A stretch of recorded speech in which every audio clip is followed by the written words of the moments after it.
Hey everyone. Hello, hello. How are we all? Welcome. Good morning, good afternoon, good evening, wherever you are on this very, very eventful true crime day. We have a lot to cover. I actually was going to take the day off, but it looks like that is not possible because so much has happened. There's so much for us to talk about. And so I'm just quickly sharing this out everywhere. If you could share this out as well, that would be awesome. Share it out on your Twitter or your Facebook. And let me go into chat now. Okay, so hello to Emily, J. Suarez, Shelley. I know Shelley has some snacks for tonight. She showed me a picture of her snacks. Hello to Stephanie, Morgan, Video Chimp, to Julia, to Jack's mum, to Caslin, to Murderino, to Susan, to Faithful One, to Kanga Blue. Thanks, Morgan. Hello, Washington County News Station, Utah. Hello. Wow, what a day. So for those that don't know, who can't gather by my accent, I'm from Australia and I mostly cover American true crime. I woke up this morning and my phone, usually when something happens, you know, my phone blows up, but my phone was very blown up today. Hey Zoe Bug Pickles, how are you? Hey Janice. Hey everyone. I think I've said hello to everyone. Make sure you let me know if I haven't. Hey Pamela. How is everyone? So I woke up to the news. I woke up to Fotis, the situation with Fotis. I woke up to the news about Krystal Kenney, and then to Magen Fieramusca in the case of Heidi Brassard. So it was a lot. I was playing catch-up mode. So I'm still kind of playing catch-up mode. That's kind of the downfall of me being on the other side of the world, is I'm still sort of trying to figure it all out, but there is a lot to go over. Hey Audra. So we have three big stories today. We've obviously got Fotis Dulos and his attempt at suicide. We have Magen Fieramusca, who has been indicted on murder charges. And then we have the information about Krystal Kenney's sentence. So I think, I don't know, do you guys want to choose what we cover first? I feel like we should leave Fotis till the end. I feel like we should get the other two over and then really dive into the Fotis case.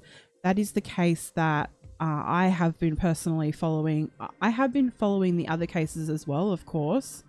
But for me, the Fotis thing is the one thing I do want to talk about the most. I'm not sure about you guys. Susan, that's a really great point. Susan says everything comes in threes, so they say. Very interesting.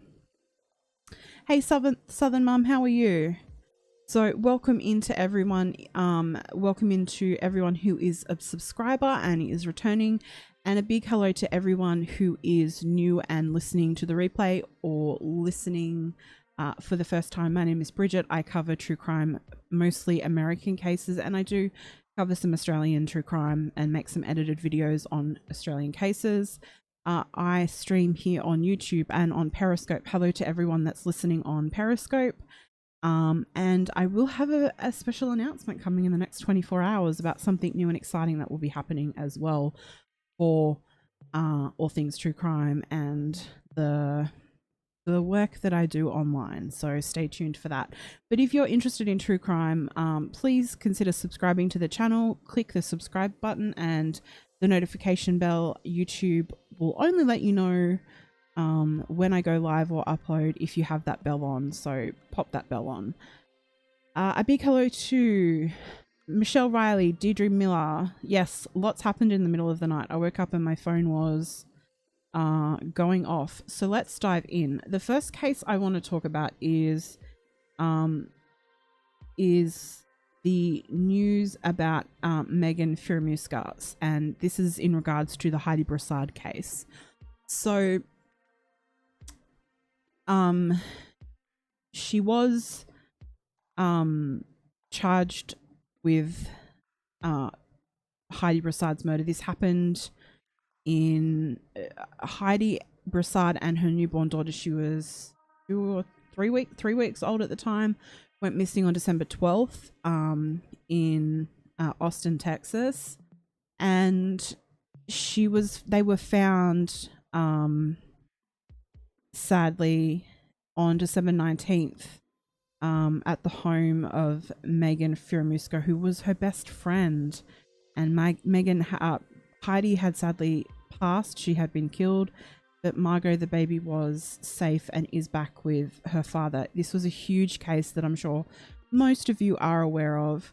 And today, the latest update in the case is that she has officially been charged with capital murder as well as kidnapping. So I want to show you the court documents from this. So let me pop those on the screen. And then there's actually a statement that was released. There was a statement released by Megan's attorneys and then by the Brassard family themselves. So let me just grab. So this is the first court document. Let me see if I can blow it up a little. So the state of Texas versus Magen Fieramusca, indictment, capital murder by terror, threat, other felony as well. So, in the name and by the authority of the state of Texas, the grand jury for the county of Travis, state of Texas, duly selected, impaneled, sworn, charged, and organized as such at the January term 2020 of the 450th Judicial District Court for said county upon its oath presents in and to said court at set term that Magen Fieramusca on or about the 12th day of December 2019 and before the presentment of this indictment in the county of Travis, the state of Texas, did then and there intentionally cause the death of Heidi Brassard, an individual, by asphyxiating Heidi Brassard by ligature strangulation and by affixing Heidi Brassard with a leash and by asphyxiating Heidi Brassard with her hands and by asphyxiating Heidi Brassard in a manner unknown to the grand jury, and the defendant did then and there cause the death of said individual in the course of committing and attempting to commit the offense of kidnapping of Heidi Brassard and M. Carey. So what, apart from being very wordy, because that's what you know court documents are, they are giving a couple of different variations of what was used for the asphyxiation.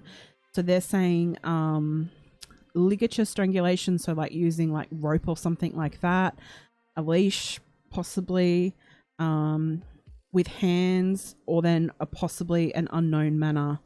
I'm thinking, I don't know for sure, I'm not aware of it, so someone in the comments can let me know, but I'm wondering if this is just to cover their bases so that when they go to court or trial, they'll have more information on the actual item, or if it was her hands or whatever. The leash thing, Julia, the first thing I thought of, sadly, when they said leash was the horrendous death of Connor and Brenly Snyder. Their mother used a leash to hang them. It's just horrific. And so as soon as I heard the word leash, I was like, oh, please, no, not again. Murderina says, stupid question, does Australia have the death penalty? We sure do not. The last person that was put to death, I believe, was in possibly the 70s in Melbourne. We do not have the death penalty anymore. Hey, Sassy Cassie. Yeah, what an awesome friend. So that is the first document. Let's have a look at the kidnapping charge. And I'm assuming that they use M. Carey because she is a minor. It's awfully, I don't know if I need glasses or what, but it's blurry to me. I really don't want to need glasses. Please someone tell me that. 1960s, thanks Kangaroo Blue. So Murderina, I think that our systems, because we're both in the Commonwealth, our our judicial systems are similar. It's the British, I don't know the right terminology, but it's the British system. And so when people say life in our countries, it doesn't necessarily mean life. It kind of sucks, to be perfectly honest. Whenever I cover cases here in Australia and I say life, it's usually 25 years is life here. So yeah, it's annoying. Thank you for saying it's blurry. That made me feel better. It made my eyes feel more confident to read. Okay, so this is the indictment of the kidnapping charges, and I'm assuming they use M. Carey because the child is obviously underage, being only weeks old. So this says, in the name and by the authority of the state of Texas, the grand jury for the county of Travis, state of Texas, duly selected, impaneled, sworn, charged, and organized as such at the January term 2020 of the 450th Judicial District Courts for said county, upon its oath presents in and to said court at said term that Magen Fieramusca on or about the 12th day of December 2019 and before the presentment of this indictment in the county of Travis and the state of Texas did then and there intentionally and knowingly abduct M. Carey, a minor child, by restraining M. Carey with the intent to prevent the liberation of M. Carey by using and threatening to use deadly force against M. Carey, and by restraining M. Carey with the intent to prevent the liberation of M. Carey by secreting and holding M. Carey in a place where M. Carey was not likely to be found by the defendant. And the defendant did then and there restrain M. Carey by restricting the movements of M. Carey without the consent of M. Carey, so as to substantially interfere with the liberty of M. Carey by confining M. Carey and by moving M. Carey from place to place against the peace and dignity of the state. So they are the two indictments. Hey Renee, hey Bunny Bubs, welcome in everyone. So that's the two indictments, and then we have a response from Megan's lawyer.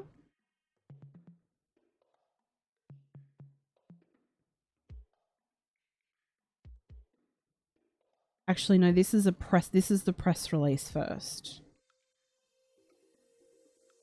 This is the district attorney press release. And it just sort of says for immediate release, and that she was indicted on capital murder and kidnapping charges. On Tuesday, January 28th, 2020, a grand jury in Travis County indicted 34-year-old Magen Fieramusca with the offences of capital murder and kidnapping in connection with the death of 33-year-old Heidi Brassard. According to the indictment, on or about the day of December 12th, 2019, in the course of kidnapping Brassard and Brassard's 3-month-old daughter, I thought she was 3 weeks old, so that's wrong. Margot Carey, Fieramusca asphyxiated Brassard, intentionally causing her death. Fieramusca's bond has been set at $1 million for capital murder. Bond on the kidnapping charge has been set at $100,000. And I haven't read yet whether she would make bond, but I highly doubt it. That was the press release for that. And then let me find what was said.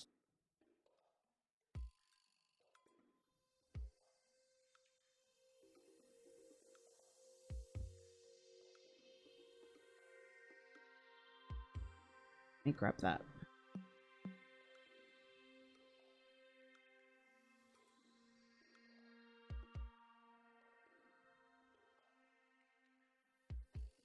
Hey Caitlin, how are you?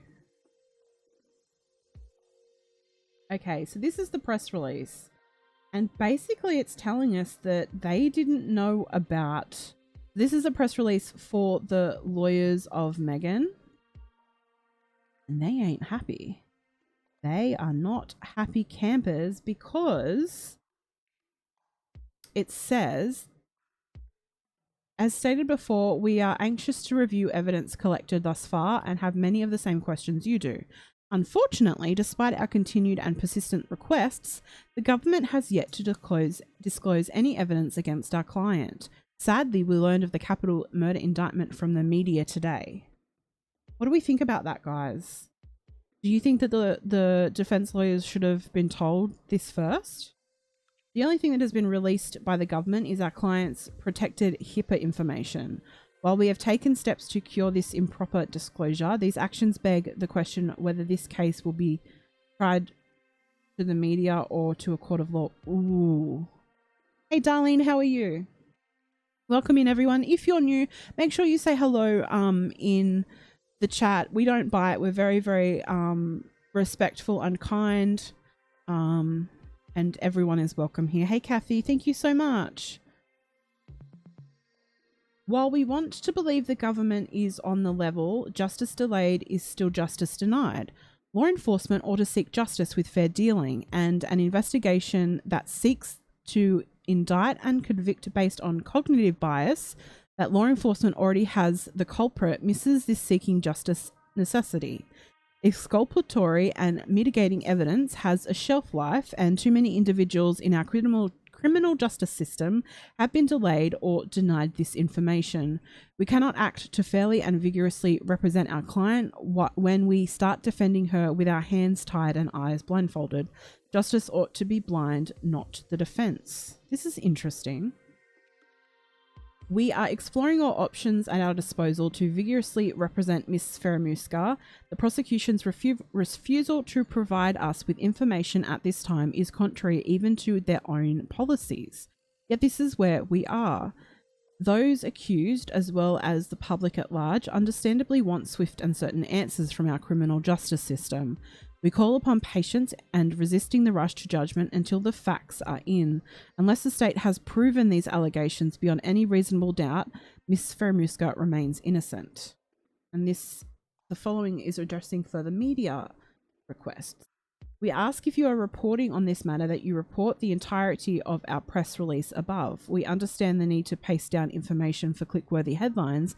However, in many cases, we have seen our releases passed into disingenuous fractions and even one-word quote. A fair reporting will include the entirety of our release and honestly shine light on the plight of many accused in our criminal justice system enduring the same treatment. While we appreciate your desire for further information, potential live interviews, and other requests, we are not prepared to address anything further precisely because we have been kept in the dark. Once we have had an opportunity to receive and digest the case materials, this may change, and we appreciate your patience. Thank you for your time and consideration. So, I think that's fair. I don't know about you guys. I'm not... I try and stay... I can't say that I'm not biased, but I think it's important to pull facts on both sides. So I wanted to read the whole thing, and I'm sure that a lot of media sources probably won't, but that's just what I think about the matter. So we have that, and then we also have a statement, I believe, from Heidi's mum. So let me pull that up.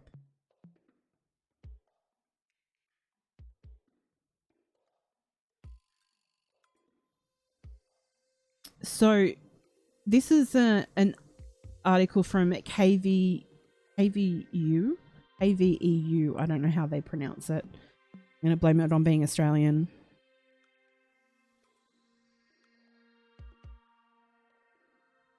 But let's have a little read of what Tammy Brassard, who's Heidi's mother, said. And she said, "This should never have happened to my daughter, never." And so this is her statement after she learns about the indictment. "It's the most horrible thing that I could ever have imagined happening to my daughter. Heidi was a good person, you know. I mean, I'm not just saying that because she was my daughter. I know a lot of good people and their children, but Heidi was a really good person. She would not do anything to hurt somebody." Tammy actually said she never trusted Magen as one of Heidi's close friends, often warning Heidi not to hang around her. That's really interesting, isn't it? "There's no relief for this," Tammy said. "I'm mad. That's all I can say is I'm mad as hell, and I keep asking God, please help me." Awful. The family of Brassard's fiance Shane Carey said they were still in shock and heartbroken. "We keep praying for quick justice for Heidi so we can continue to grieve and heal," they said in a statement. "We feel so very blessed to have Margot home safe and healthy with us, but miss and love Heidi so very much.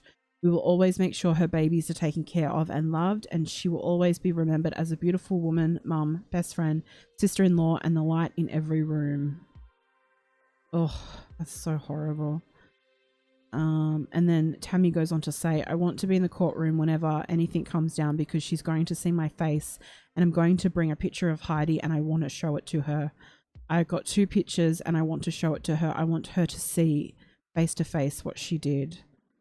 I wish it would never have happened like this. Everybody loved Heidi and still loved her. Still love her. So, it's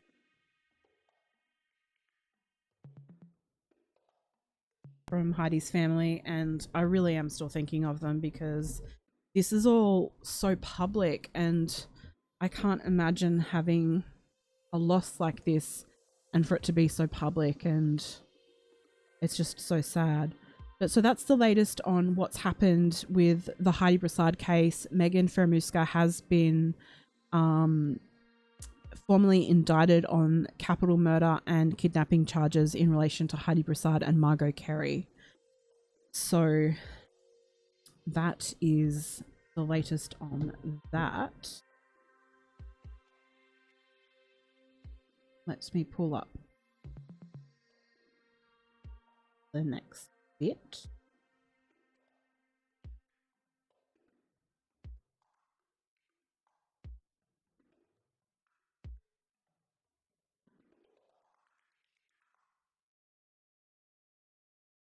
Now, I haven't actually even had a look at this yet, so I'm going to learn with you guys. Usually I like to be super prepared, but I'm not. I had to go to the doctors, and so I woke up, I went to the doctors, I came home, I've gone live. So I apologize. I did some research. Haymaking Racket, I did some research on Megan and Fotis though. So the next part of news that we learnt today, we all thought that this was going to be the story of today, but I feel like, for me at least, this isn't the story of today. But Krystal Kenney was actually sentenced today. So if anyone doesn't know, that this is the case of Kelsey Bharath. Kelsey Bharath was killed on Thanksgiving 2018. Her partner, fiance, has been found guilty of her murder. Sadly, her body has not been found. But Krystal had a really huge part to play in this case. She was the mistress of Patrick Frazee, the fiance of Kelsey Bharath, and she actually helped to clean up the bloody scene of where Patrick killed Kelsey in Kelsey's own home. And she got, as everyone is calling it, a sweetheart deal because she testified against Patrick and pretty much was, I do think, was a big reason why he was convicted and found guilty. And so she was given a tampering with evidence charge, and they were going to wait until after trial to sentence her. And I know a lot of us were very frustrated because we knew that she was getting away with having basically gotten away with murder. She may not have killed Kelsey, but she knew before, possibly during and after that this happened, and she helped Patrick clean this situation up. And so we've all been waiting for today. And today she was sentenced to 3 years in prison in connection with the killing. So that is the maximum sentence. 3 years in prison for that charge, which is a single charge of felony evidence tampering. So in a letter that was read out in court today, Daryl and Cheryl Bharath, the parents of Kelsey Bharath, who sadly passed, said she shouldn't have received the plea that she did. She was an active participant in the murder. The only thing she didn't do was swing the bat.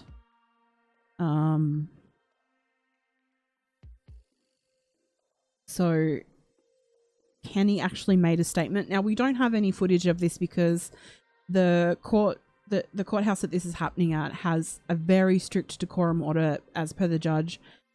There were no cameras, no audio, no people that were able to draw photos of who was in the courtroom. It's a very, very strict decorum order. And so we only have what the few press and members of the public that were available have said. For me, I would recommend taking a look at Dad with the phone. This is his baby. This is his case, really. And he was there today, I believe. I haven't been able to look at his live yet because, you know, I'm just starting my day, really. It's been a wild day. But I will go and have a look. And I know that I think Renee shared his live from earlier in our Facebook group, All Things True Crime. No, just to clarify what I just said, the parents of Kelsey, Daryl and Cheryl, said she shouldn't have received the plea deal that she did. She was an active participant in the murder. The only thing she didn't do was swing the bat. So what I just said, and then they confirmed what I was saying. Hey, Nicole, how are you? Did I say hello to you, Janice? I always like to say hello to everyone. Okay, so apparently Kenny actually made a statement and she was sobbing as she made her statement and said, "I know that saying sorry is not good enough." She turned to look at Bharath's father seated behind her in the courtroom and said, "And I don't ever know what the right word would be to describe the remorse that I feel. I'm sorry that I didn't save Kelsey." So Teller County District Court Judge Scott Sells, he'll always be known for his decorum orders, he said, "Your actions were not impulsive. They were not spur of the moment. You made an ongoing, conscious, multi-day effort to tamper with evidence." Apparently a documentary style video was played about Krystal Kenney. It showed footage of her riding horses and various loved ones talking about her love for horses, rodeo, and her family. Throughout her life, whenever somebody needed help, Krystal was there. Let me quickly pop, as I forgot to do, to pop the sources in here. So whenever I'm reading an article, I try and leave the source in so that you guys can go and read them, and so I can credit the people that actually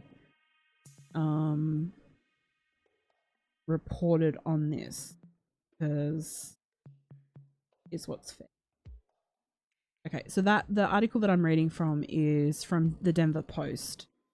A friend of hers said Krystal Lee will punish herself for the rest of her life.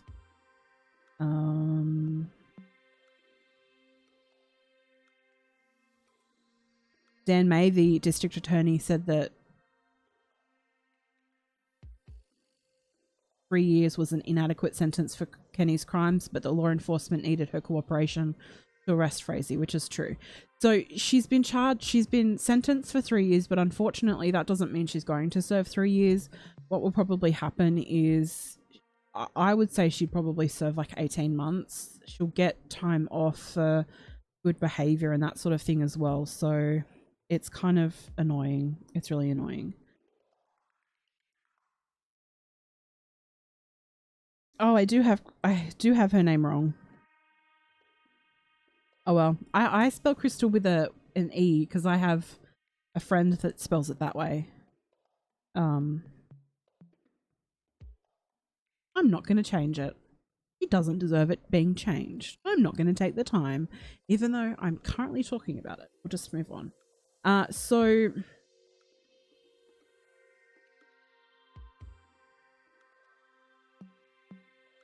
officially, I guess, it seems like most of the court proceedings are now over, but in this article it says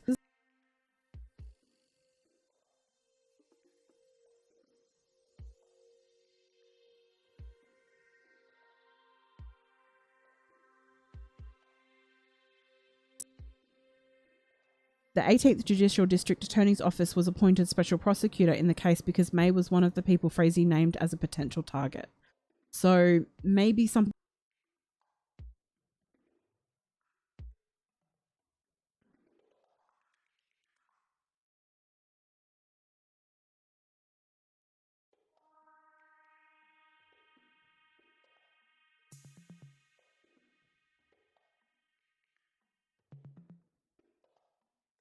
Does it sort of feel now that we're done?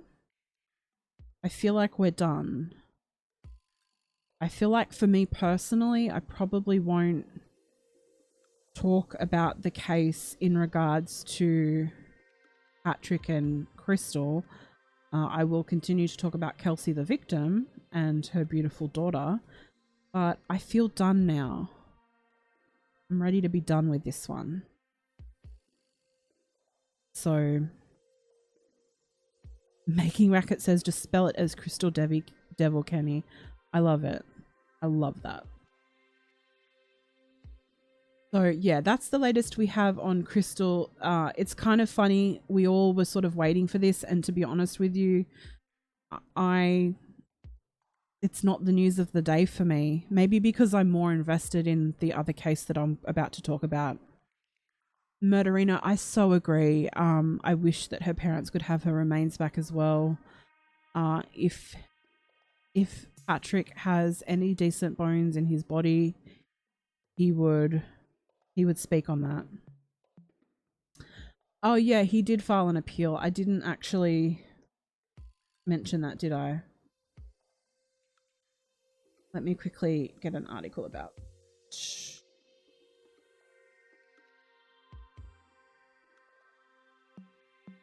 So KOAA, who I think was pretty much the go-to for this case, released an article about 45 minutes ago, and it says District Attorney explains Patrick Frazee appeal. So he actually appealed something last night before today. So let me just quickly pop that source in as well so I don't forget. Okay, let's have a little look through. Shelley, how's your snacks going? Are you enjoying your snacks whilst you watch?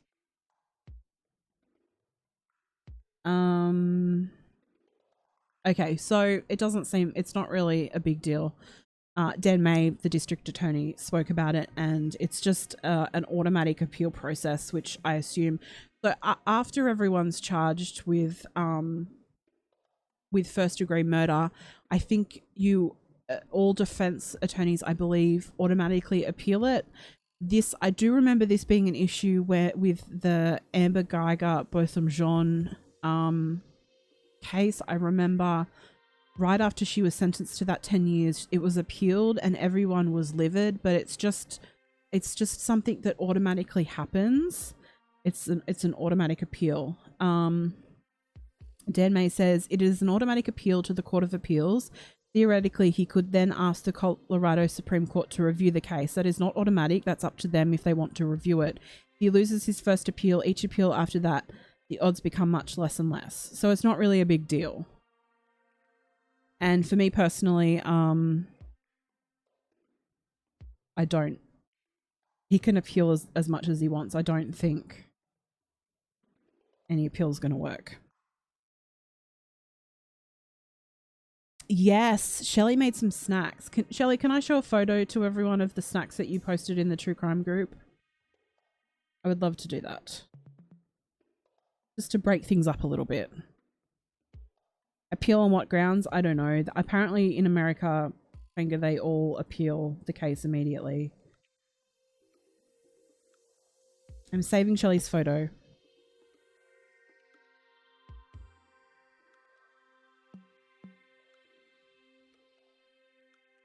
Oh, Amy, that's amazing. So Amy says that she's going to draw something and make a sticker to sell and donating the profits to Australia. Best way to contact me is probably just email me, missbridgetparker@gmail.com. Renee is putting, thanks Renee. And I can actually recommend a couple of different places to donate to, because it depends on whether you want to donate to the humans or the animals. And then we're having a lot of issues with the major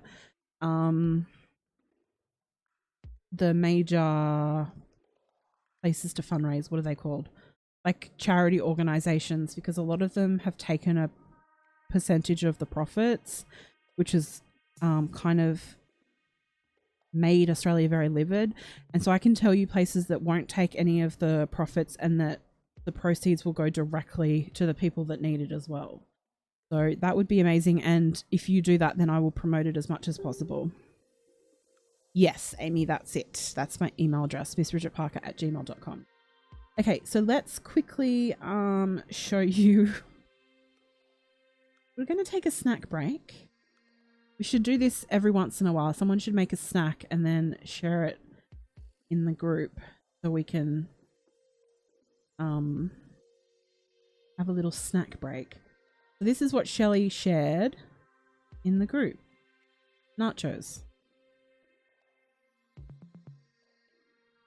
Want it for the animals? Thank you for saying that, Amy, because that's exactly where I've been donating, is to the animals. And so there's definitely some places I can recommend. Wires has gotten a really good portion of the proceeds. So there's some other places that I think would need it more when you donate. I do have a post up on my community for places to donate if you're interested in donating with the fires. The fires are still happening in Australia and they're still pretty bad, but they're under control. It's more now the aftermath, and it's going to take decades for Australia the wildlife and the habitats to flourish again. So it's going to be a while, guys. Yep, so we're getting some yums here. Thanks, Amy. That's awesome. And I love stickers as well. I mean, people have been getting really creative on how what to do to raise money. I saw a couple of women on Twitter went viral because they were sending people their nudes. If you donated and showed proof of donation to an Australian charity, they'd actually send you nudes. I mean, I kind of think it's brilliant. Each to their own. I couldn't do it, but I kind of think that it's amazing. It's amazing. A lot of authors have been donating books, like signed books as well. Everyone's just so creative. Hey, Open Minds, how are you? Okay, so we've had our little snack break. So we're going to move on to the story of the day. To me, this is the story of the day.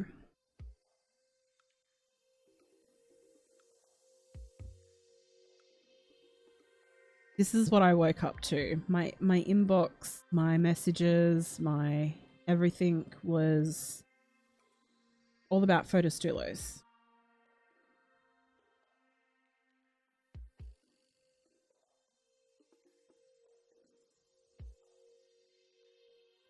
So, does everyone know about the case of Fotis Dulos and Jennifer Dulos?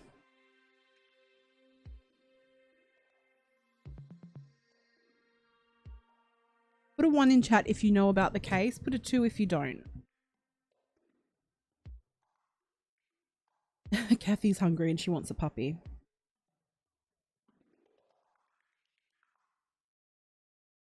So we know about the case.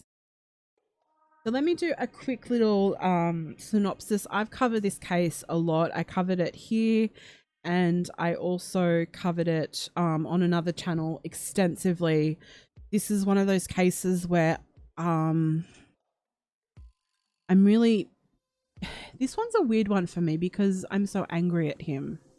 And so today I've been trying to go through my mind with my emotions, and I want you guys as well to tell me what you're thinking. So today Fotis Dulos has attempted suicide. He has attempted to take his life. Let's look at what's happened up until this point. So on the 24th of May 2019, Jennifer Dulos doesn't turn up to some orthodontist appointments for her children. So the nanny actually calls friends, and by that night, about 7 o'clock that night, the police are called to report that she is missing. And the police, I cannot fault the police on this at all. They have done the most wonderful job with this case. Absolutely brilliant. So the last time that Jennifer was seen was returning to her home about 8 a.m. after dropping her children off at school on May 24th. Her car was then seen leaving her home around 10:30, I believe. But they don't believe that she was alive. By this time, it's believed that she had been killed. Her husband was they were going through a divorce. They were separated. They were estranged. It was a very, very, very volatile situation, and her estranged husband is Fotis Dulos, and they were going through a contentious divorce settlement as well as custody battle for their 5 children. They have 2 sets of twins, and then their middle child is a singleton, which I'm sorry, the singleton child in the middle, want to hug that child hard, feel that they need it. So up until that point, Fotis hadn't been getting a lot of custody wins. He wasn't allowed to see the children by themselves. All of his visitations were supervised. On May 25th and 26th, he actually had visitation coming up, and I think that plays a huge factor in all of this, from what we know. Hey Jana, how are you? So when the police arrive, they look in Jennifer's garage, and they do find trace evidence of blood, a partial footprint in blood, and so it doesn't look good. Police believe that she was killed and that Fotis Dulos did kill her. He was charged on 2 separate occasions with tampering with evidence because he was seen throwing evidence away, which is just so dumb. And both times he made bail and he was out. He was wearing a tracking monitor, and on several occasions he didn't charge his tracking monitor, and he was given warnings. He was never sort of really, I don't know, to me personally, I don't think that I think he was treated differently because he had more money, or he pretended to have money. He continued to live in the home that his estranged wife's family had bought for them, and the 5 children were with Gloria Farber, who is Jennifer Dulos's mother. She's 85 years old and she's a saint. So several weeks ago, Fotis Dulos was charged with murder, finally, after months and months and months of hoping that would happen and that they would find enough evidence for that. His mistress as well was charged with the same sort of offences, and his former civil attorney was charged with fabricating evidence. I can't remember off the top of my head. So after his murder charge, he was set a $6 million bond, I believe. I think it was $6 million. Let me just double check. And he posted bond, and so he was on house arrest. Last week it was reported, I do believe it was last week, it was reported that he was seen moving stuff at a Somerton residence that he owned, and so he basically screwed up and was given a second warning, you know, which wouldn't happen to anyone other than someone that was rich. Yeah, $6 million bond. I just wanted to double check that I was giving the right information. So he's just been given so many chances, and he just pushes as much as he can. This morning, what happened was there was going to be an emergency bail hearing because let me just double check that I'm saying it right. I do believe there was going to be an emergency bail hearing to revoke his bail because it was shown that he didn't actually have enough assets to put up for the bond, I believe. Let me just double check that I'm saying this right. There was going to be an emergency hearing Now, his lawyer, Norm Pattis, was in Washington and wouldn't have been there. I heard conflicting stories, but and I think that today, I mean, the media said that he was dead. So it's really actually quite hard to sort of work it out for me, because there's been two sides of this that I heard. Once I heard that court officers were going at 11:30 to tell him about his revoking of bail, and then the other set of circumstances was that he didn't turn up to this emergency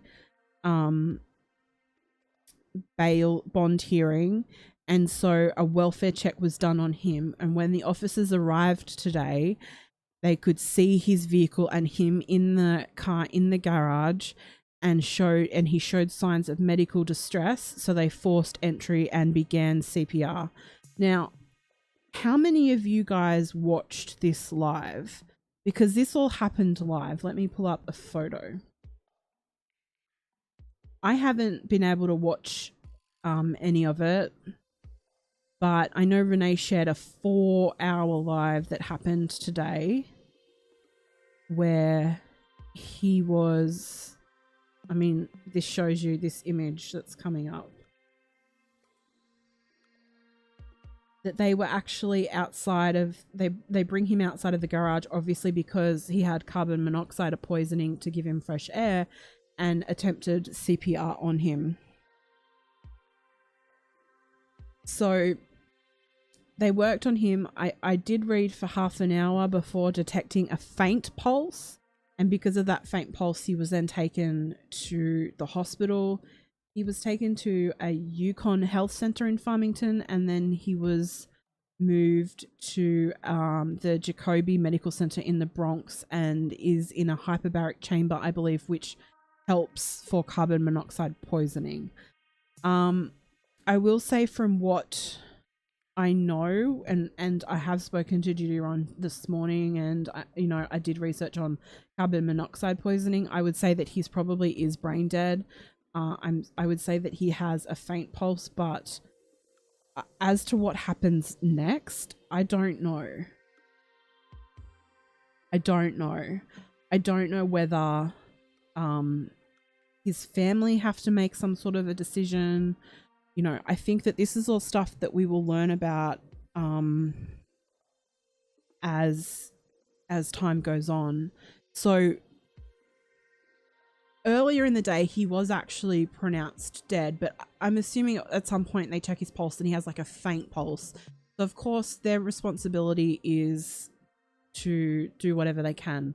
So I don't know what happens from here, but I don't know whether he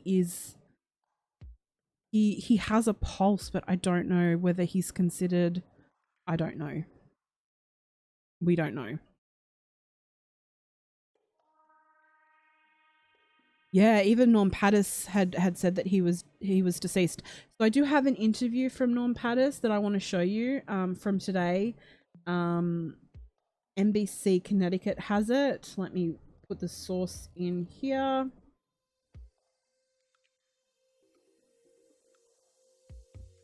So I want to show you that so we can listen to it. So I may say some things about Norm Pattis with being a little arrogant and stuff, but from this, it's, listen to what he says at the end. I truly believe that he was stunned with this and didn't expect this, and he does seem really upset about it. He says something at the end that really got to me. So let me just quickly check the comments as well, because I want to see what you guys are saying.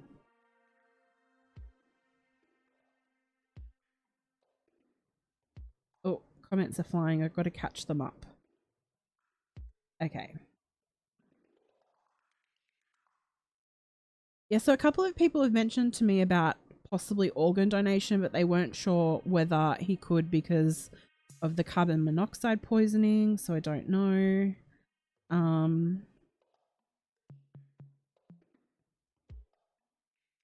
His sister is here in Connecticut. Okay, that's good to know. You didn't see the footage that was removed.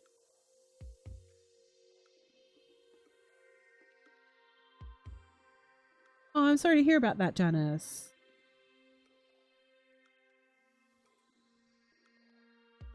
Yeah, a lot of people are asking about a note, if you left a note. So far the police haven't said anything that I've seen. They were saying that that they would give an update tonight, but I haven't seen anything so far.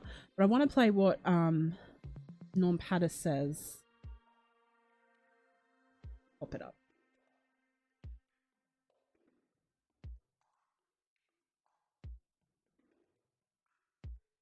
So this is an interview he had earlier. I don't know where he is at the moment, whether he's come back from Washington. That's where Norm Pattis was today. But this is a video that he did earlier, an interview. I guess if it's an NBC Connecticut website, he's back. I don't know.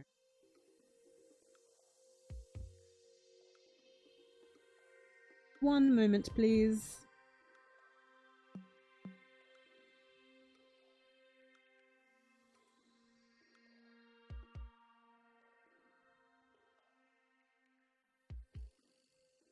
Okay.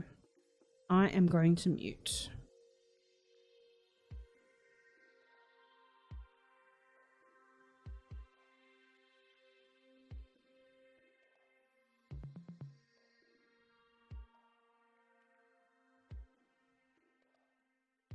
Has already been moved.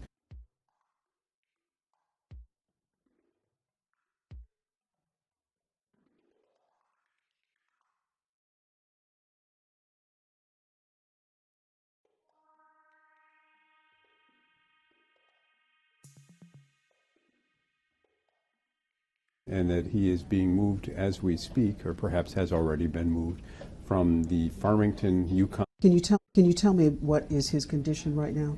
My understanding is that he's in critical condition and that he is being moved as we speak, or perhaps has already been moved, from the Farmington, Yukon Medical Center to the Jacoby Medical Center in the Bronx, where he will be placed in a hyperbaric chamber.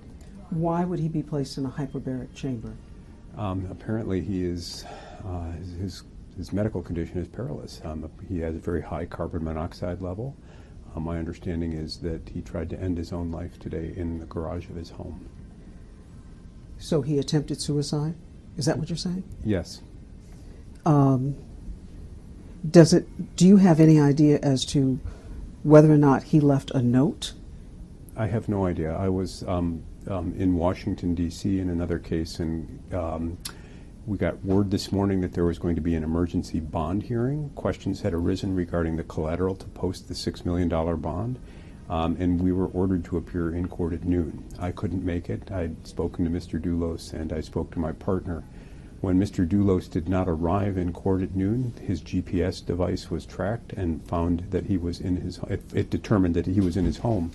Officers arrived and found him non-responsive in his garage. So how do you connect the two, the attempt at suicide and the bond hearing today? Do you make any connection between those two? I don't want to speculate. The events speak for themselves. So when you spoke to him last, it was today. Yes. Could you say what was his mindset at the time? What was his mood? What was his temperament? Obviously, the potential for a bond revocation was devastating news to him, but throughout he has been a fighter and resolute. In our review of the discovery, we very much liked our options for trial, and we very much liked the possibility of success. So this development comes as stunning news to me. Stunning. So therefore, you would say, was there any warning signs at all for you?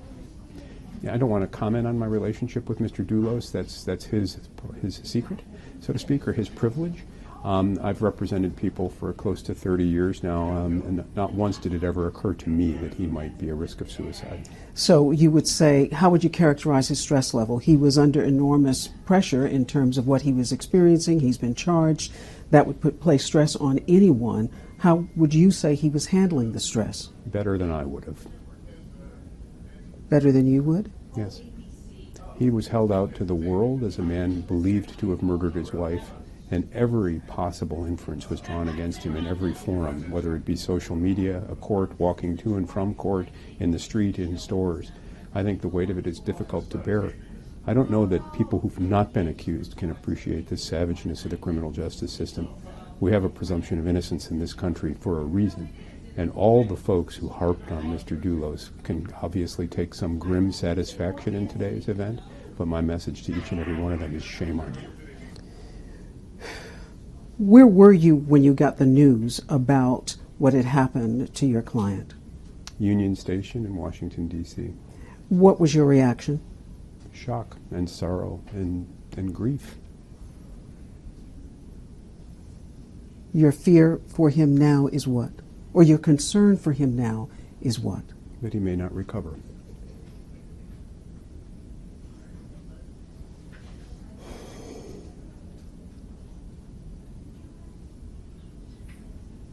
Some people may say that if this wasn't a attempted suicide, and that's what it appears, people are saying, you even say that it appears that he tried to take his own life? Based on what I'm told, I wasn't there, and I've heard reports through the prosecutor's office of what law enforcement officers relayed to the prosecution. That's the source of my information. So it appears that it was an attempt on his own life, yes. Some people may look at this and say that this was an admission of guilt. What would you say to those who would characterize this as an admission of guilt? That they've made up their mind before they'd even seen the evidence? Shame on you. What do you think it says that your client attempted suicide? What was he saying with this attempt to end his life? I can't speculate as to his motives. I feel that I let him down, that he trusted me to be his good shepherd through the valley of shadow of death, and perhaps he reached out and I didn't hear what he needed. I feel a sense of responsibility for his welfare. When you say reached out how? I don't know. You know, I've been a lawyer for a while, and I've had clients end their own lives, and in each instance you wonder what you could have done better.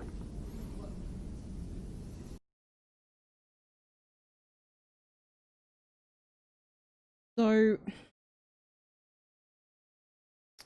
the one thing I will say is at the end I found it interesting.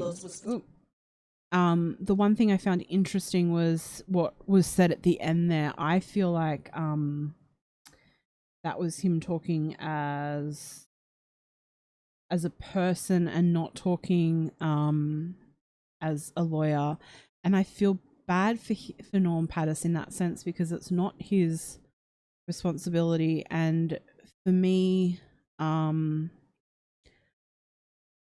that's what happens with suicide, is that the people that are left behind blame themselves, and it's not about that. And it's very hard for me because I want to be angry at him, at Fotis. I want to be angry at him for a lot of things. I want to be angry that I think that he did this because he didn't want to go to jail. Not because he felt bad about what he did or anything like that. It's because his perfect little life would change because he would be behind bars. And I'm angry at that. I'm angry that it seems like a finality now, that we won't know where Jennifer is. We haven't found her, and we probably won't. And I'm angry at that.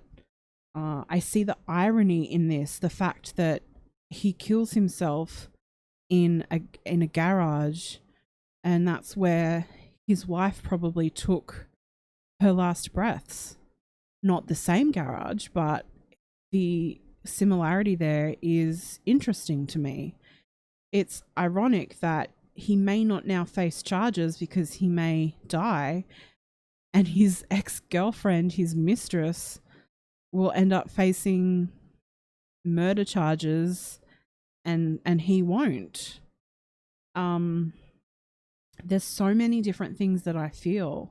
I'm angry. I'm angry, and I don't know how to place that. I think you all know that for me, with Fotis, I've always been angry at him, and of course he has to do this. of course. Teresa, that is so well said. Her death was much more brutal than his suicide attempt. It's so true. And I said earlier to someone, I wouldn't have thought he would do it this way. And then I realized that of course he would, because he's a coward. He allegedly brutally killed his estranged wife by stabbing her, which is such a violent personal thing, allegedly. But he just falls asleep in the car because he doesn't want to go to jail. It's just, it makes me angry. And it makes me angry that those 5 children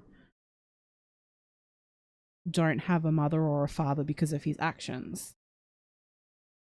And so whilst for me personally, when people say that suicide is selfish, I say, well, I think that suicide is a mental health issue. But when it comes to him, I think it was self-serving.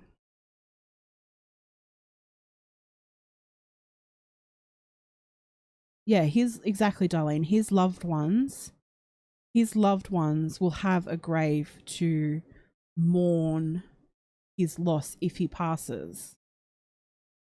But Jennifer's won't, because they don't have her and they don't know where she is.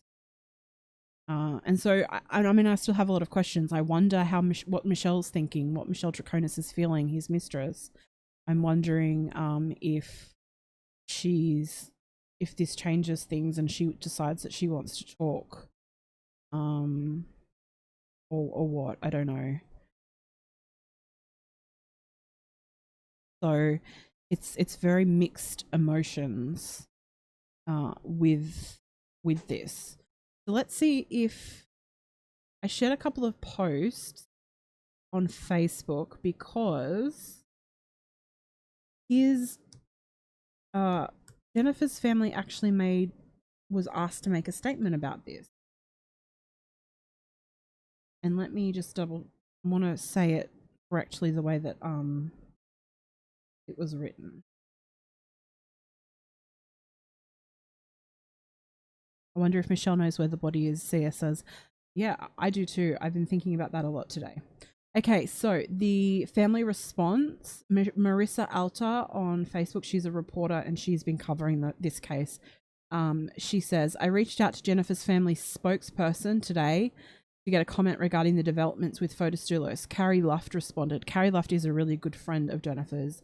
And Carrie Luft said, it would not be appropriate for us to comment at this time. So they haven't really said anything naturally.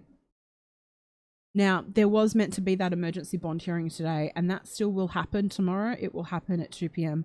without Fotis Dulos. A development in this is that he now has a new bondsman, Ira Judelson, who is someone who has taken on, hey Mandy Ray, how are you?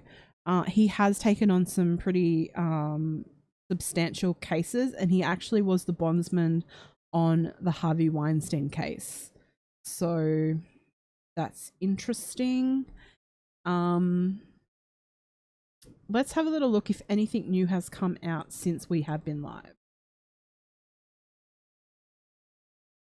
So welcoming anyone who is just joining us.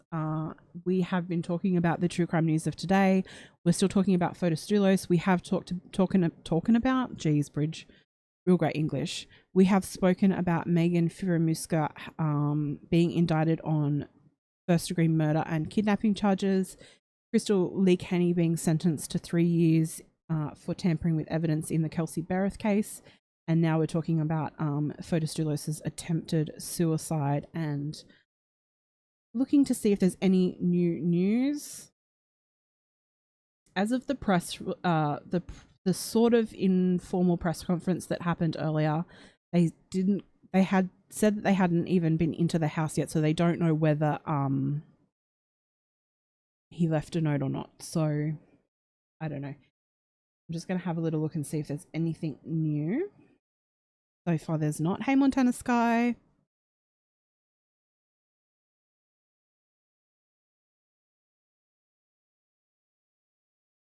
But what was it like for you guys? Because a lot of you guys thought that he was dead. Was it a bit? How did it feel knowing that he was dead and that he came back from the grave? That would have been weird. I'm kind of bummed I missed it. As insensitive as that sounds. Janice, he did not know about the bond hearing last night. He heard about it this morning. He heard that there was going to be an emergency bond hearing and he was meant to be scheduled to go to court. He didn't turn up.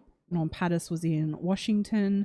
They had a welfare check called on him, and when the officers arrived, they saw him in the garage having a medical emergency, broke into the garage and provided CPR.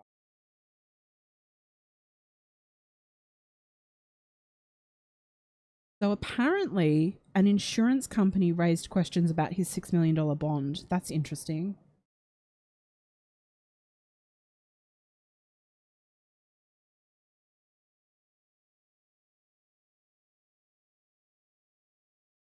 So it says there were conflicting reports on whether he survived or not. A couple of really substantial media outlets had said that he died, and then after reported that he had a faint pulse. I'm wondering if they were listening to the police radio or something.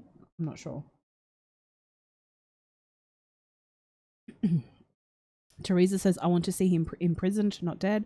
I 100% agree with you. Nola says, I was mad when I thought he was dead, but because selfishly I felt that we would never have a chance to know the truth. That's exactly how I feel. It's really hard because there's so many different emotions, isn't there? It's very conflicting. Faithful One says, when I heard the news, I was in total shock. It was a holy shoot moment.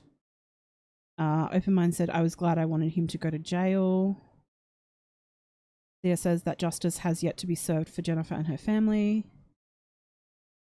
Mandy Ray says, I heard they restarted his heart, but he's brain dead, but not confirmed. I mean, I think it would be a miracle if he wasn't brain dead. I think he probably will. I think he probably will be. And so that's got to be hard. And I'm also really thinking about Gloria, Faber, and all of Jennifer's loved ones, because for me, this is sort of like a re-victimization as well. Because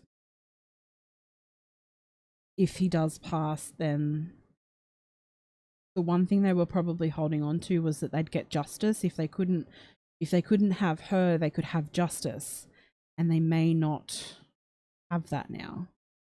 I don't know. The whole thing is just trying to navigate these emotions about these random strangers that I don't know and that don't know who I am and will never know who I am. But I'm invested. Jay Suarez, send me a message. I hope everything's okay. Sending you lots of love. And I mean, 30 minutes is 30 minutes a long time to work on someone? Does anyone have medical knowledge? Anyone worked as an EMT, an ambulance officer? Is 30 minutes a long time to work on someone?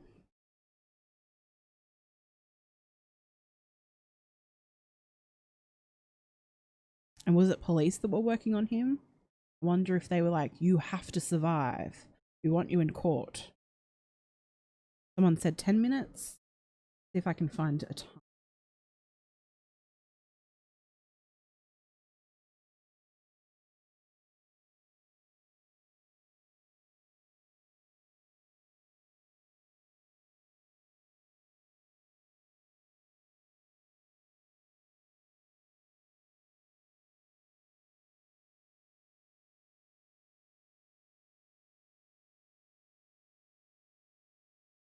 So, Janice, is 30 minutes a long time to work on someone?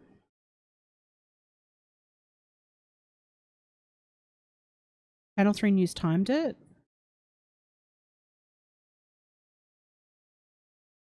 Who watched it? Did any of you watch it live?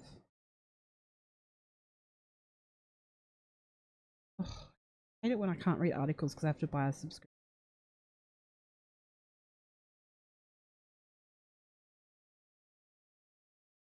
You keep going until it's pronounced by a doctor.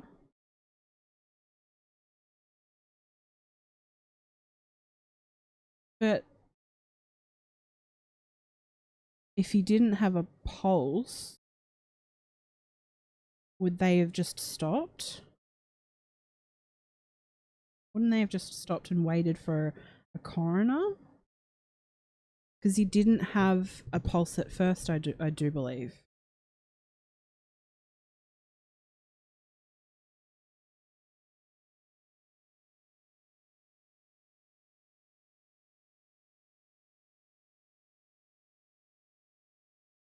So Fotis was brought to Yukon Health in Farmington, where he was transferred to a chopper from an ambulance. And then he was transported to NYC Health and Hospital's Jacoby in the Bronx, which was selected for its hyperbaric chamber. And apparently that oxygen therapy works well for carbon monoxide poisoning. A Yukon spokesperson declined to comment on Fotis Dulos' condition.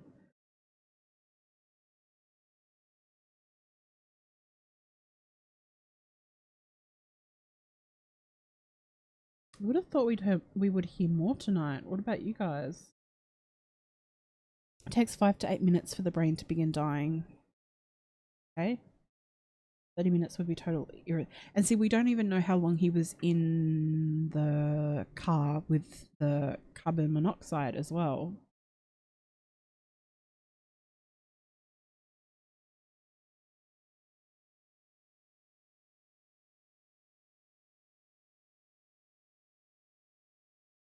Hey Sassmare, how are you? Hey Pamela.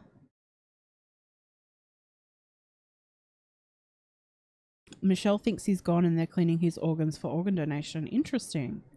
I mean, if that's the case, that's a really great positive.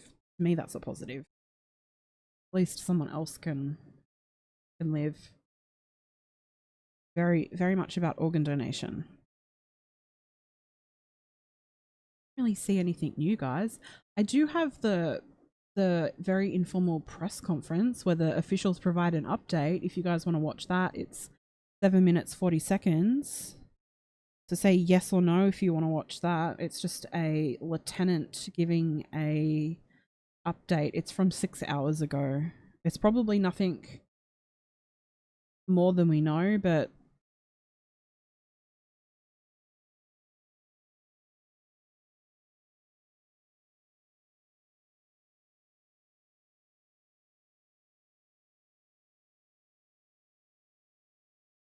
I think it did. Flickered. I would not want carbon oxio poison organs. That damage is hard to fix. 4 to 6 minutes max with no oxygen to brain. My son's fiance had heart failure from arrhythmia and she was 26 and fought to survive on life support. And she did with a defib implant for life to regulate her heart. Wow. Wow.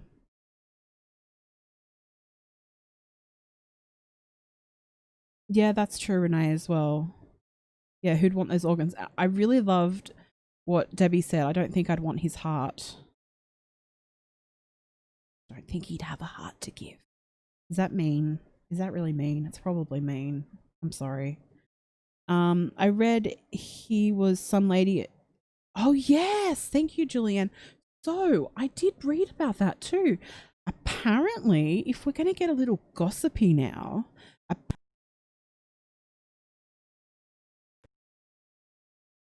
me see if I can find the article I saw it from. Apparently there was a woman there that was like delivering groceries or something. And in one article, she was labeled as his new girlfriend. If anyone saw any articles with that, can you send them my way? I did see that somewhere.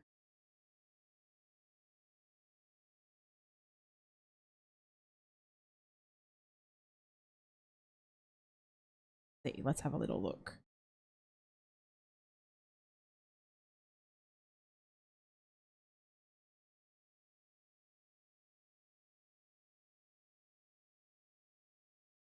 No, Amy, I don't think that is. She was the bond agent. Oh, maybe she was. Oh, okay. So I see this on the Hartford Courant article. Jules had apparently gone to the garage after his new girlfriend had left to go to the grocery store. me show you.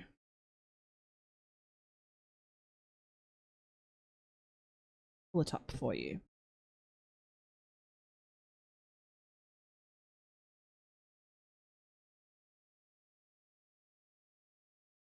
Dude.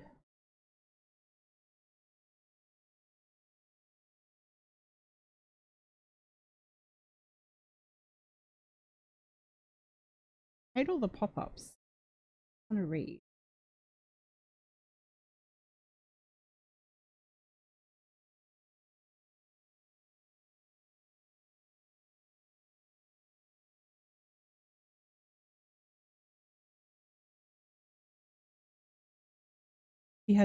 She has talked to the investigators. What did Satsmere say that's spot on? A person without O2 for 3 minutes is going to have serious brain damage. Yeah, I have a feeling that he's brain dead. It's kind of weird to say that without proof, like without confirmation.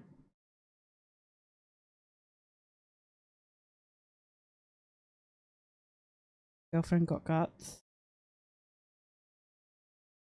I hope that he's an organ donor. I really do.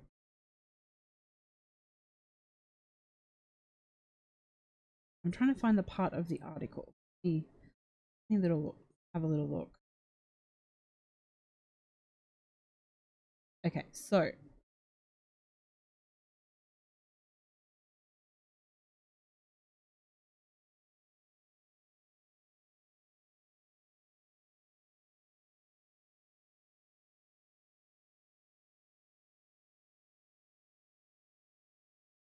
this is a Hartford Courant. I'll leave the source in the description.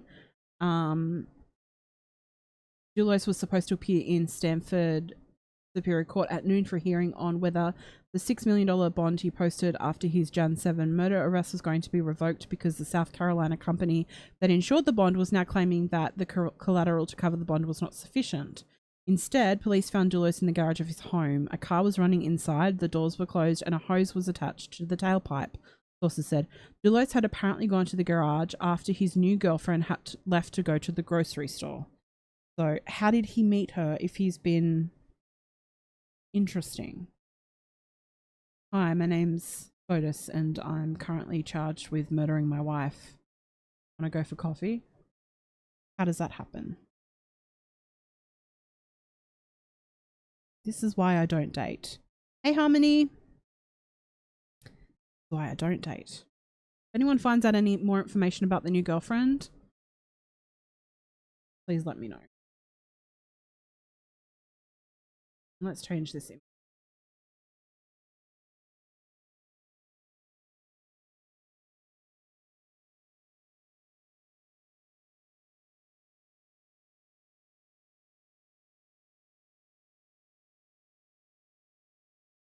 Should I change it back to I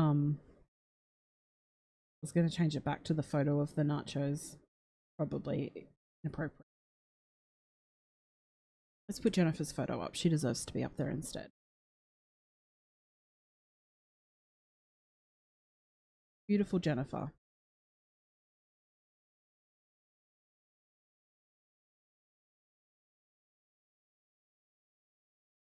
There are all kinds of women out there, that's true. It's probably dating her the entire time.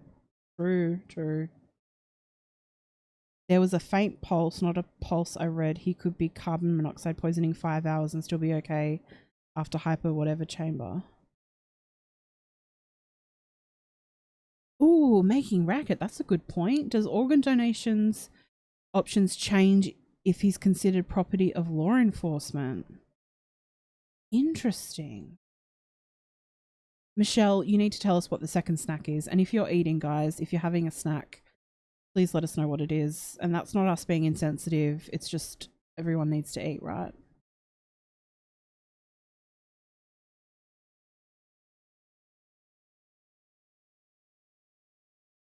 How late was he? I don't know, actually. Let's see if we can find out the exact time that law enforcement arrived. I haven't seen anything so far. Let's do a little respectful stalking. I haven't said that in a while. Oh, here's a timeline from the Hartford Courant. Okay, perfect. Here we go. Let's pull this up.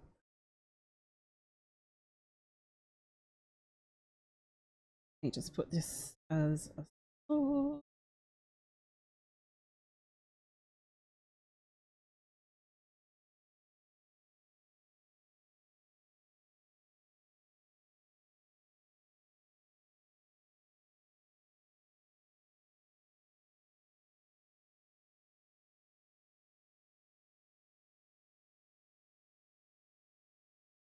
Okay.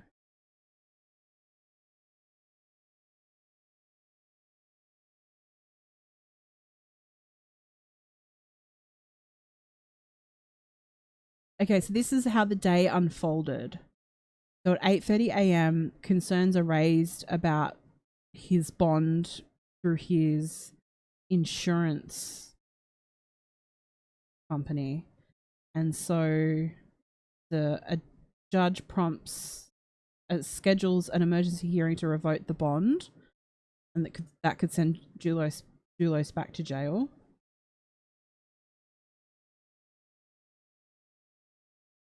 Palm Meadows local lawyer Ryan McEwen planned to move in court to revoke the bond and discussed his plans with State's Attorney Richard Colangelo at about 8:30 a.m. of the impending revocation.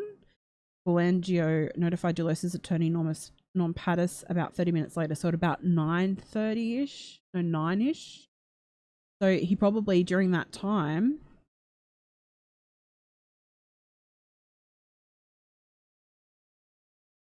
Norm Pattis actually lets Dulos know, and at 10:30 Mark Matuzik of Capital Bail Bonds in Hartford calls Dulos about taking the bond over, but Dulos tells him it was all set.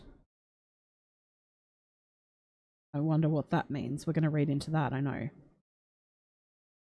8:30, 11 till noon. In the hour before the expected court hearing, officials become concerned that Dulos had not arrived in Stamford yet.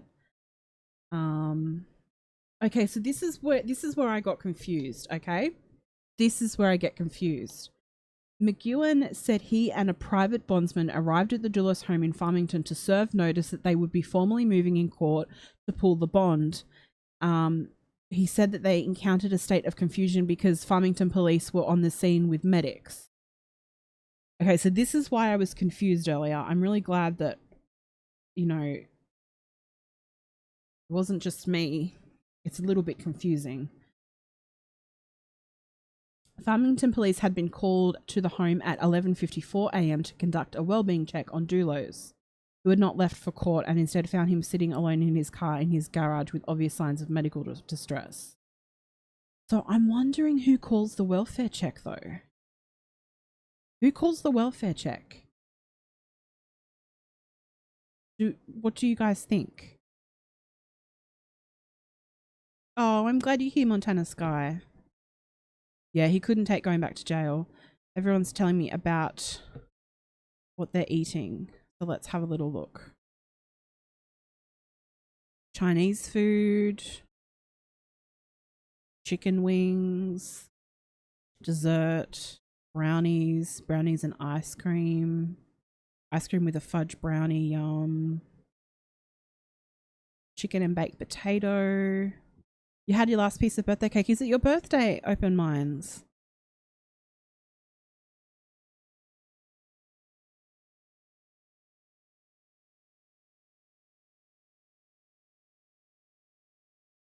Anyone can call it in, but I'm just wondering who did, because I guess because he hadn't arrived to court, maybe one of his attorneys. It's just really weird. Why didn't his attorney go to the house first? I have a couple of questions that I'm confused about. Your birthday's on Saturday, or was on Saturday. Happy birthday for last Saturday or for the upcoming Saturday. Harmony's eating air thinking about those nachos. No, but do you understand why I'm a little confused, guys? So he's scheduled to go to court around noon, 1 o'clock. He's on house arrest. Is he allowed to legally drive then to court? Or would his lawyer meet him at the house and they would go together? And then so he doesn't arrive. Does one of the lawyers call in a welfare check? Do they call him first and he doesn't answer? I still have questions. And then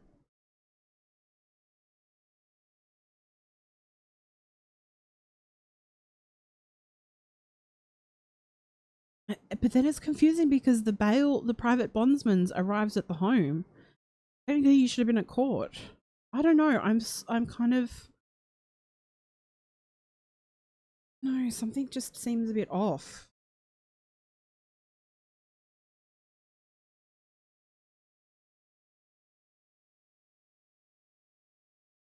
See, that's what I would think. You can't drive yourself if your bail's going to be revoked. You can't drive yourself to the courthouse because who's going to pick up the car?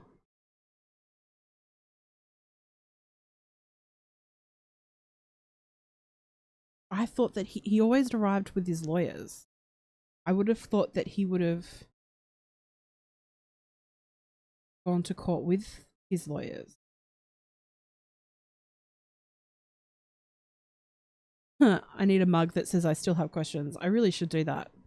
I haven't even bought my own Respectful Stalker mug yet. I really should. I will do that. I'll do that today actually, so I can show you guys the quality. I still have questions. Yeah, someone would need to drive him, right?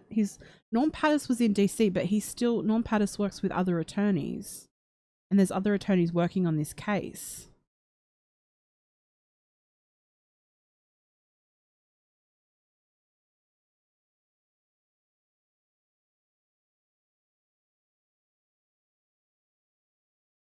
But it was a new bail's bondsman, wasn't it? Or was it the old one? So the current bondsman arrives to say that they're formally moving in court to pull the bond. In the hour before the expected court hearing, officials become concerned that Dulos has not arrived in Stamford yet. McGowan said he and a private bondsman arrived at the Dulos home in Farmington to serve notice that they would be formally moving in court to pull the bond. McGowan said he encountered a state of confusion. But if Dulos was expected to be at court, why would they go to his house? Why would they go there when he was going to be at court? Like that's not good time management. Why wouldn't they just meet him at court for it? To serve him notice on that. Do you guys understand where I'm coming from?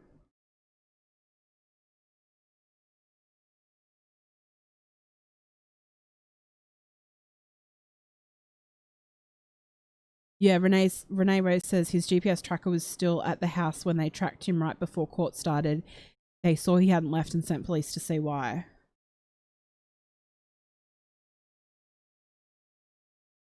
Exactly, Teresa. He was on house arrest. He was allowed to leave for like certain things, for like, I found out, for doctor's appointments or pre-scheduled things that were cleared. But if you were going to court to possibly have your bail revoked, you wouldn't drive yourself because you wouldn't be able to drive home. So you'd get driven by someone.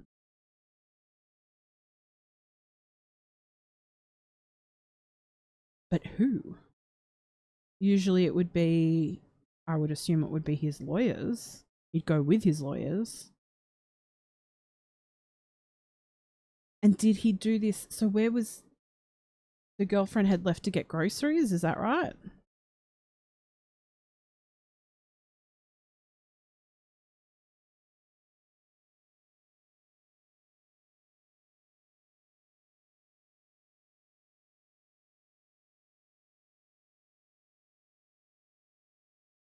I have questions.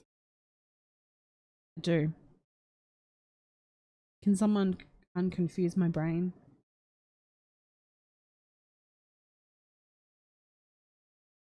EMT Honeybee, can you help me with some medical questions? We need a solid factual timeline. Amen, sister. Amen. Exactly, Teresa. Why were the Bond guys going to the private bondsman arriving at his home when he should have been in court? Did they find out that he wasn't at court yet, so they went to the home? Did...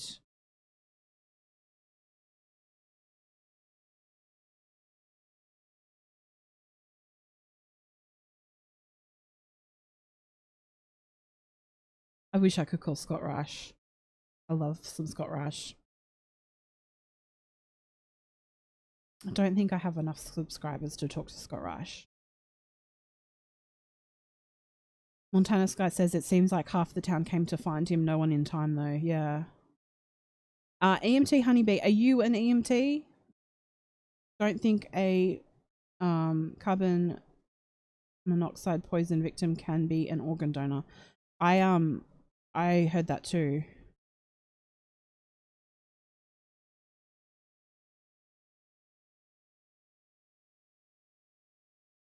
Can we go to his hospital and ask him questions? That possibly could be crossing the line. Not too sure on that one. I know that's a joke.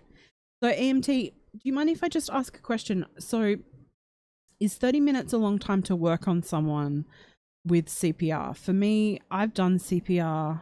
I need to get mine renewed, but I don't think don't know whether I've heard of people being worked on that long without a pulse. I know my dad's worked on someone for about 10-15 minutes, but that was it. Oh, I haven't seen Scott Rash's either. I haven't seen anything. I woke up, my phone blew up, I tried to do research, I went to the doctors, came home, did research, and now I'm live. Back then, yes. Okay. Okay, that's fair enough then. That's good to know. We can mark that off. They will work on someone for 30 minutes. Michelle Riley says, my friend's mum, when she passed, they worked on her for about 15 minutes tops.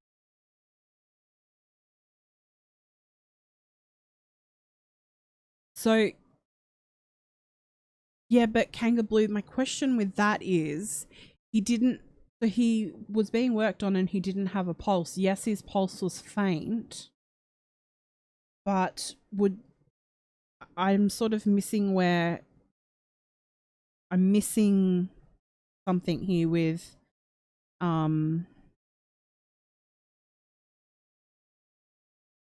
wouldn't a coroner be called then if there's no pulse?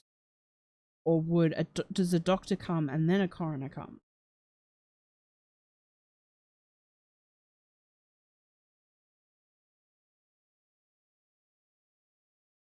I'm not trying to, legally only doctors can stop resuscitation.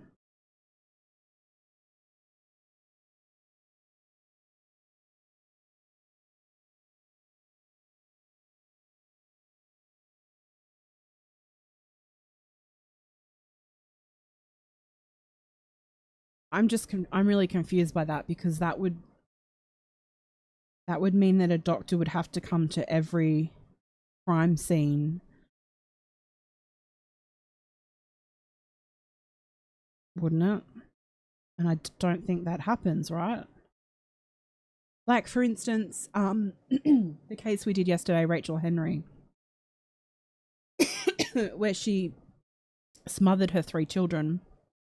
EMT arrive and work. The great aunt works on the kids' CPR, and then EMTs arrive and try, but are unsuccessful, and so then the coroner comes straight away.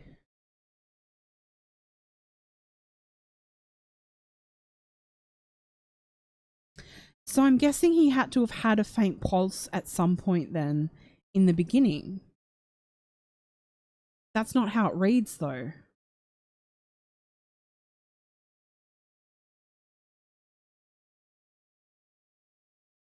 It reads that they worked on him, then he had a faint pulse, so then they rushed him.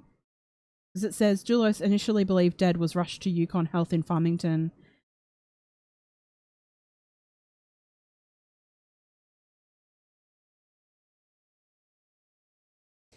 Kathy says, my son's fiance was technically dead and they shocked her 4 times, intubated her for at least an hour on ground. On way to Heart Center, she had no brain damage. Healing took just over a year for her. That's insanely incredible if she's doing okay now, because that's crazy. Oh, okay, Renee, I'll have a little look. I'll check my email.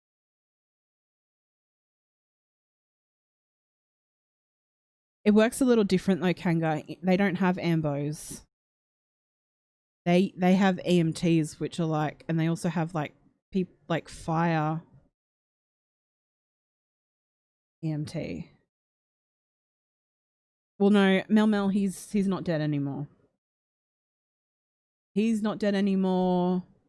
Magen Fieramusca has been indicted on murder. Krystal Kenney got 3 years. It has been a big day.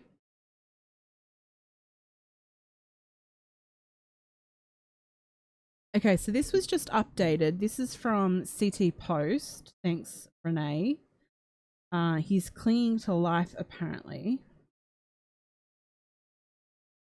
Fotis Dulos was clinging to life late Tuesday at a New York home after police say he was found unresponsive at his home when he missed an emergency bond hearing where a judge could have sent him back to jail. Initial reports indicated Fotis Dulos had died, and state police even notified his relatives in Greece and Jennifer Dulos' family of his death, sources confirmed. Fotis Dulos went into the garage after a woman who had been at his house left to get groceries Tuesday morning, a source close to Dulos says. Well, other sources say that woman is his new girlfriend. According to a source, Fotis Dulos sounded disorientated when he answered a call from a bail bondsman at 10:34 a.m. Tuesday.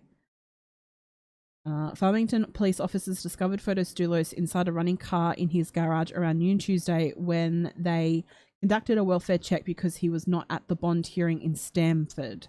An issue with the insurance on his $6 million bond was likely going to send him back to jail until it was sorted out, so sources close to the case said. So it's not as if he was going to jail forever. It was just until he sorted it out. It was going to be like a couple of days or whatever. That's redonkulous. Officers could see Mr. Dulos was in distress. Officers forced entry into the vehicle by breaking the windows and began life-saving measures. I hope that the officers are okay with having some exposure to the carbon monoxide as well.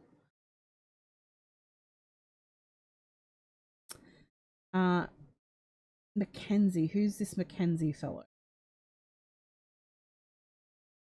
They're talking about someone named Mackenzie. Give me some more information. It just says Mackenzie. Farmington Police Lieutenant Tim Mackenzie says he declined to comment on whether his medical condition was related to a super suicide attempt, but confirmed carbon monoxide was involved. It doesn't really say anything new. His attorney, William Murray, who represents him in the civil cases, said that he was shocked and saddened. From our conversations day to day, from what I know, he's a fighter. It's very unfortunate. It does give you some idea of what the stress of going through something like this can do to a person. So his bond hearing is happening tomorrow at 2 p.m. He won't be there, obviously.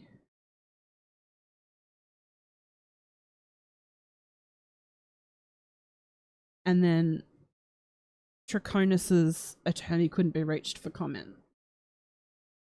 That's all that we know. Let me go back and have a look at what everyone's saying in the chat.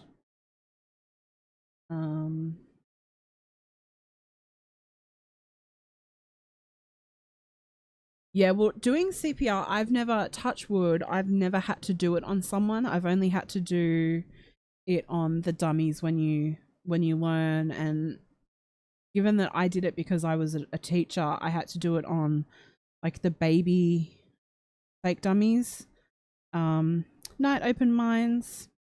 But it's a lot of work. Like my dad's had to do it with his job. He's had to do it several times, and he said that it's very, very physically draining to do chest compressions, because it's not like they show you in the shows. You have to have a lot of force behind it.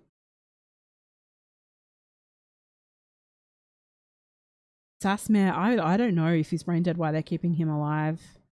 A couple of people say maybe his organs, but I don't know whether you can use organs with the carbon monoxide poisoning.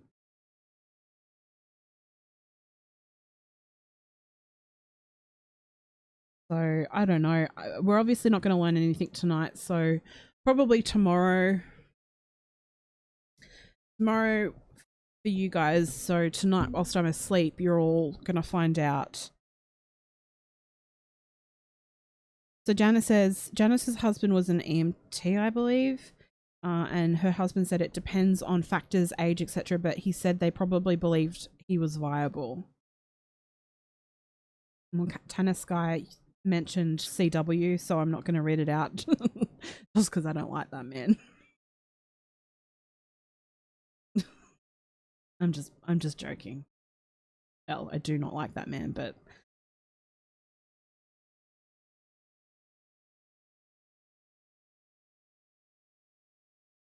yeah, Shelley, I can imagine she was sore the next day having to work on someone.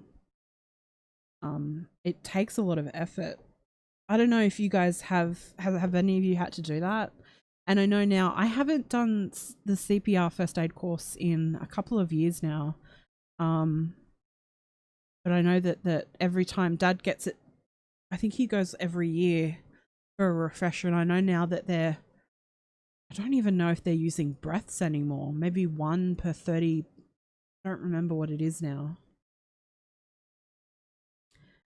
Kathy, I heard that that's a huge side effect of CPR is broken ribs, but I don't know. If it was me, I wouldn't mind having broken ribs. If it meant having my life saved, I'm sure that would be very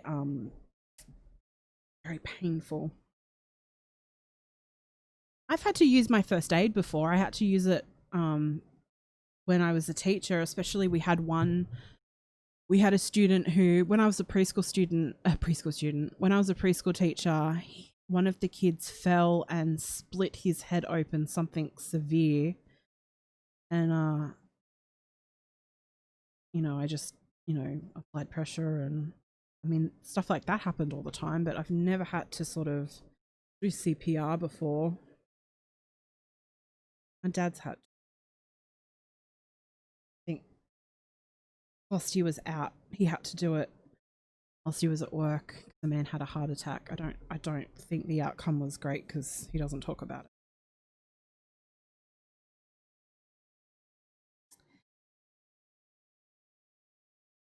Oh,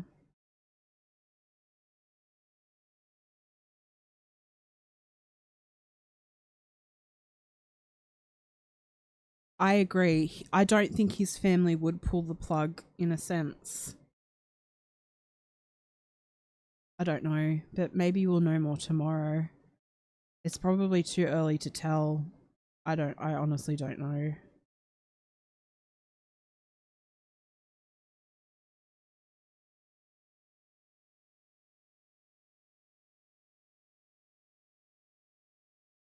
What we should do is, if you guys have like other questions,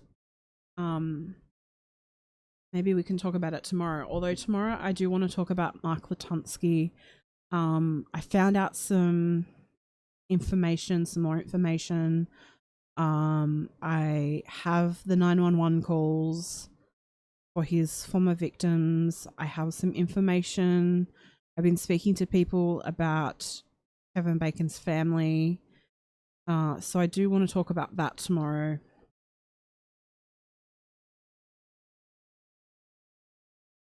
And he's still legally being caught for a bond remand because of this. What do you mean, CS? He has one tomorrow, but obviously he won't be there. It will go ahead without him. Oh my gosh, Video Chimp. I witnessed a healthy guy have CPR for a very long time. We all thought he was dead.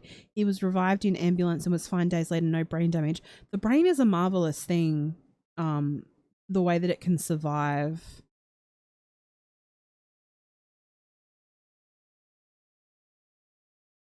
Oh, I'm so sorry, Making Racket.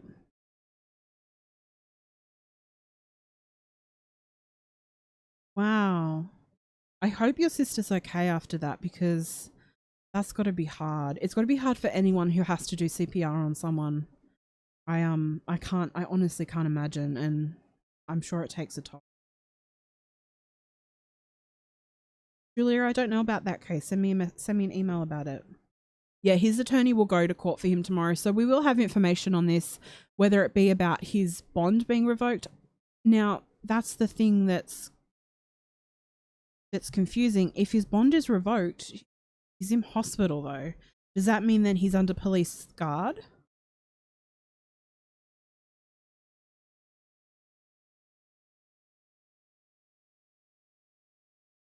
Maybe we should do like a live on like near-death experiences or something.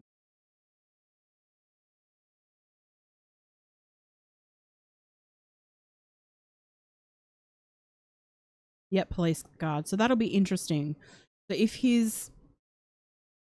are cops with him now? I wonder. Darlene says that they are.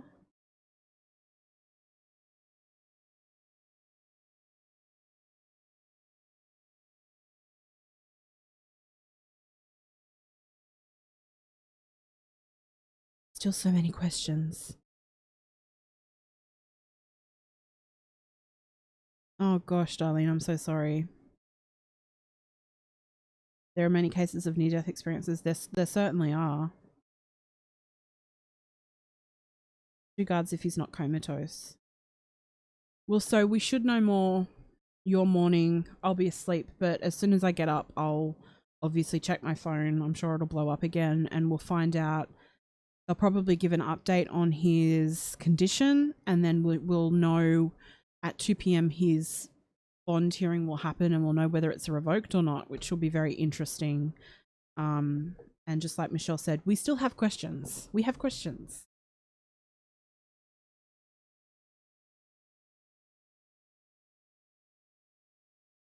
Oh, that's sad to hear, Renee. Sorry to hear that. But I will be back on tomorrow. I'm going to head out now. And catch up on all of the reading that I've got to do on this. I will be back on tomorrow with more information on Mike Latunsky, and I'll give an update on this as well. But tomorrow's will be good because there's another side to the Mark Latunsky, Kevin Bacon case that you guys are all going to learn about tomorrow, and it's very interesting. So I will see you all tomorrow. Have a lovely night or day if you're here in Australia. Don't forget, if you haven't subscribed, to please subscribe to the channel if you love listening to all things true crime, and pop a like on the video. And I will see you all tomorrow. Have a lovely evening. Bye, guys.